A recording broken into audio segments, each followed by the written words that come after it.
Idris from Reuters.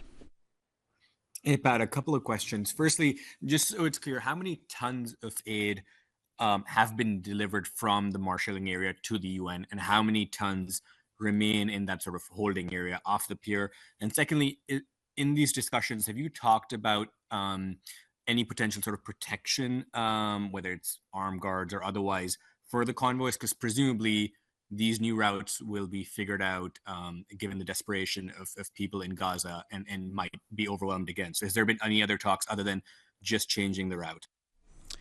Yeah, thanks, Idris. So, as it relates to the aid deliveries by the NGOs that are supporting this, I'd really have to refer you to USAID. I just don't have those statistics with me right now. As mentioned, we are tracking that movements have begun to put additional aid, put some of that aid into warehouses for onward distribution within Gaza.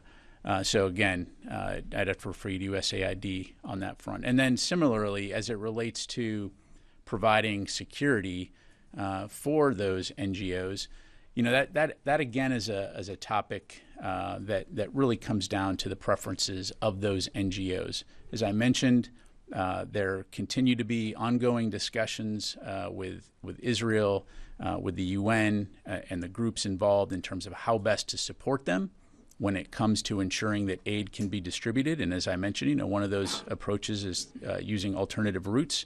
But it's really best for them to talk about their preferences in terms of how they prefer to have security as they conduct their routes. Again, obviously U.S. military is not involved in that particular piece in terms of escorting. We don't have any forces on the ground, but obviously something that we're continuing to monitor. But again, I'd refer you to USAID on that one. Let me go to Jeff Schogel, Task and Purpose.